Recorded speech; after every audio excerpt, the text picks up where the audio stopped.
show you. So it says 2,970,498.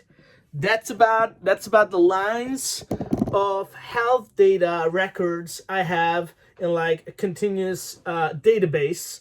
And this is, as you can see, like all my health data exported from the iPhone. Usually it's like beats per minute for my heart rate, but I think it's super exciting to be in an era, to live in an era where you can actually say, hey, I can export all my health data and we can do what? Analysis on it to prevent what from happening? Well, this is the big question. What are we going to prevent from happening?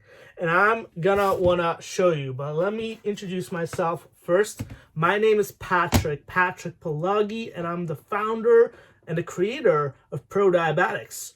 Pro-Diabetics is an idea that catalyzes on the actual problem. The problem is that type 1 diabetics, like myself, have encountered situations, unintentionally so, before where they had a blood glucose drop, and it dropped below a significant threshold where it became dangerous.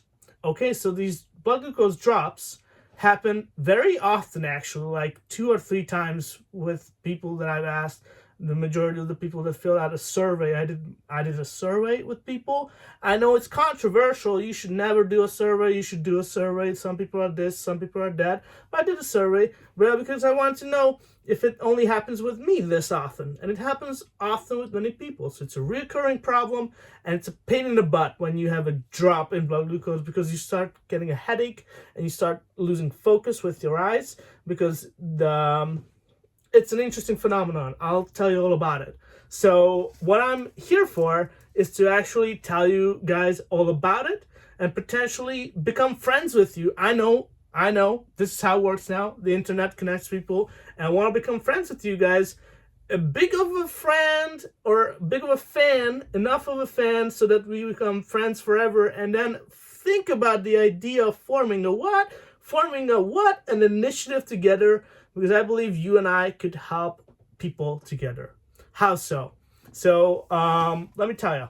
So one thing I've been working on is Siri inputs for the Apple Watch. For example, if I say like, hey, log carbohydrates, it logs the carbohydrates, and I can keep track of the carbohydrates I had during the day. And then if I say, hey, log insulin, it logs the insulin amount, and then I can keep track of the medication, which is called the insulin, I put into my body. Super useful Siri commands, which I had the chance to work on and then code up. Code up, is that a word? I just made a word. Code it up. Okay. So yeah, some people make up things. I code up things. There you have it. Word of the year. But yeah, so I don't know what kind of impression I'm making now. I'm hoping that it's a good impression. I'm hoping that you get kind of a sense of enthusiasm, a sense of like, oh, what is those 2,900,070 something? What are those data gonna be used for? Well, let me tell you, I want to use it for something. And that's something. It may be a good or a bad strategy to get us to the place where we can basically like annihilate from the list of potential options these blood glucose drops, these unintentional, dangerous blood glucose drops. And I also want to work on with this problem. I also want to work on this problem with the greatest people I get to know. And I think you guys have great potential based on the qualifications and the enthusiasm I'm seeing. And you know, I only see the tip of the iceberg, of course, because this is social media and the internet, right? But I would love it.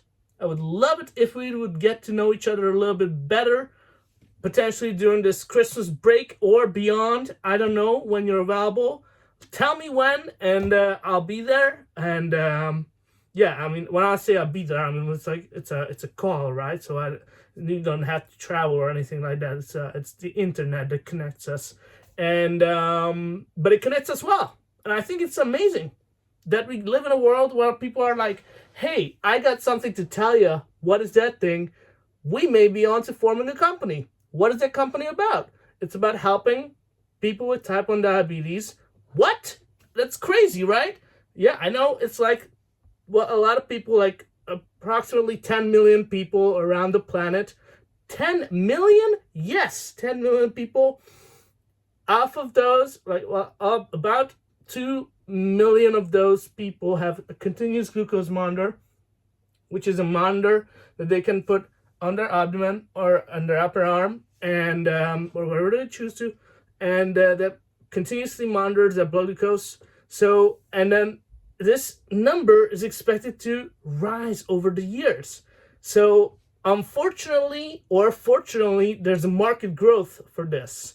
So there's 2 million people who already have the sensor on them that we can work with, and then 10 million total addressable market, and then this 10 million total addressable market is supposed to rise to like 17, 18 million people by 2035. So 2035 is coming. It's 10 years, and it's gonna rise again by a factor of 2. So, but the numbers are numbers, right? They don't, oh, like I shared these numbers because I know them, I know the data. Maybe this is something that interests you, but what I'm interested in is stories. Okay, and what I'm interested in is that, my little niece has type 1 diabetes just like me, and she looks up to me. And we had a conversation, and she told me that it's like, hey, Patrick, maybe we could like figure out something together to better the lives of us, better the lives of people like us. And I was like, sure, why not? And then, why don't you start first? And then she was like, well, Patrick, you don't understand. I'm 5. And I was just like, I didn't have an education just yet. I'm supposed to go to school soon. But you on the other hand, you're super smart, super talented, Patrick. Why don't you figure this stuff out? Figure this stuff out for us, and then we can roll from there. And I laughed and smiled and said, okay, maybe one day I will figure it out for us. So yeah, and I hope day is gonna come soon. So I'm trying to evangelize this message that we can work on a problem that reoccurs, a pain in the butt, a real pain in the butt. And I watch all these Y Combinator videos. I try to see what a good startup idea is. I try to avoid what a pitfall could be, or like a tar pit idea could be, right? And I think this is a good cause to work on, and I think it could help people. So, and it could be beneficial, and it could be profitable if you're into profit as well, because the expected lifetime, like sticking around with these problems, so far type 1 diabetes has not been curable, meaning it's a chronic incurable disease. So if we can help people even just a little bit, and in better ways, then that could mean a lifetime value of decades with a customer. So yeah, that's what I'm talking about. So I'm thinking a loyal customer base is like better than anything else, and it can support your startup all the way through. And yeah, so I'm hoping to share more than just the serial commands, more than just what I'm up to, because I'm hoping to be up to date with the latest and greatest research and the latest and greatest things. But I'm hoping you would be interested and intrigued by this kind of 10-minute little introduction. And if not, well then, it was good 10 minutes, right? But if it is, then I'm hoping to reach out again and then connect with you somehow. So yeah, let me know if and when. And it was great to chat with you all about these things. Thank you so much. Bye.